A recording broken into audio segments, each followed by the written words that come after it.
Otep à tous, bien-aimés frères et sœurs. Le gouverneur du sud Kivu, le vice-gouverneur, j'allais dire, du sud Kivu.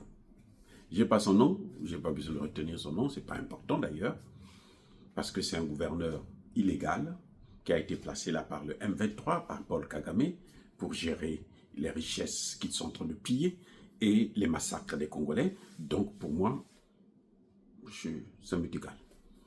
Il y en a qui disent qu'il est congolais, d'autres qui disent qu'il n'est pas congolais, ça ne me regarde pas. Qu'il soit congolais, qu'il ne soit pas congolais, il est le vice-gouverneur. Vous savez quoi? On l'a trouvé envoyé au repos éternel. Pas de violence, rien. Apparemment, il a été empoisonné. Mais par qui? Certains vont vous dire qu'il a été empoisonné par sa maîtresse. Parce qu'il a une femme congolaise et il a une maîtresse rwandaise. Et c'est cette même maîtresse, on dit même que c'était sa nièce ou quoi, machin, qui a fouillé au Rwanda. Apparemment, elle serait arrêtée aussi au Rwanda là-bas. Et puis on l'a ramenée dans le sud Kivu et elle aussi, elle a été envoyée au repos éternel.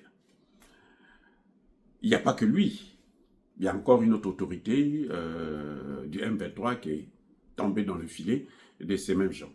Maintenant, ce qui se passe, c'est quoi? En réalité, lui, il est massacré par les hommes de Paul Kagame eux-mêmes, parce qu'ils ne veulent pas laisser des traces.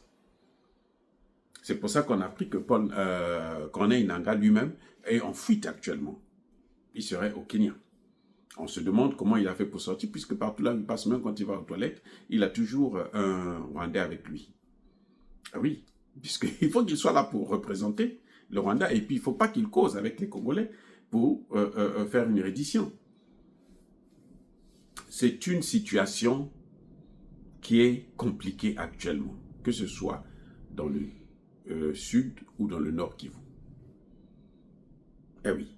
Sans compter que les Wazalendo avaient juré que vous êtes venus chez nous là, nous on ne va pas vous laisser tranquille. Et maintenant, ils font ce qu'on appelle une guérilla urbaine. Eh oui. Vous réveillez la nuit comme ça, vous avez certains de vos membres qui ne sont plus là. Eh oui, certains M23 qui ont disparu, qui ont été envoyés au repos éternel. Parce que les Wazalendo sont passés par là. C'est comme ça que ça est en train de se passer. Donc ces gens-là, c'est-à-dire qu'aujourd'hui au Rwanda, il n'y a que deuil sur deuil. Les gens ne font que pleurer. Parce que la situation, elle n'est pas bonne.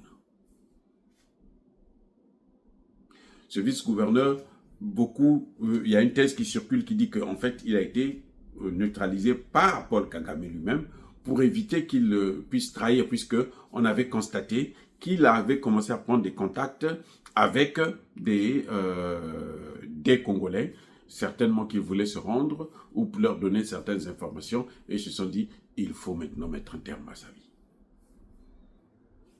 Et c'est terminé pour lui. Vous savez, quand vous vous associez à un malfaiteur, c'est des choses comme ça qu'il faut vous attendre.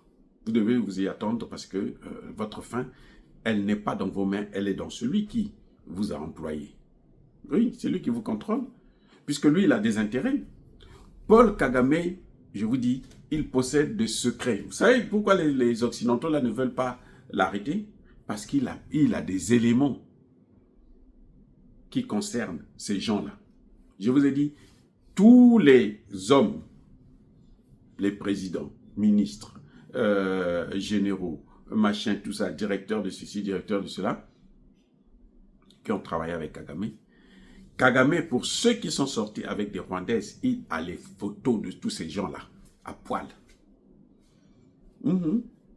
Quand ils sont en train de gérer ces dossiers-là, ben, Kagame les filme, il a des vidéos, il a tout.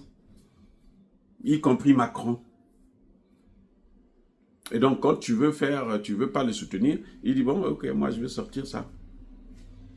C'est comme ça que Kagame arrive à coincer beaucoup de nos dirigeants africains.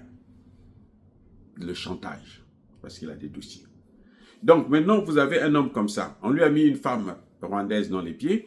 Eh bien, si on constate qu'il est maintenant gênant, qu'est-ce qu'on fait? ben la femme, on utilise cette femme-là pour remettre un terme à sa vie, à son séjour. Voilà, c'est comme ça. Mais je peux vous dire que ce soit à Goma, que ce soit à Bukavu, il y a aussi l'œuvre des Wazalendo qui mène une guérilla urbaine et qui fait que chaque jour qui passe au Rwanda, là, il y a des gens qui pleurent. C'est vrai que Kagame, ce qu'il a fait maintenant, c'est qu'il interdit, mais il ne peut pas interdire sa vie, puisque, écoute, tu ne peux pas faire autrement. Voilà, les amis.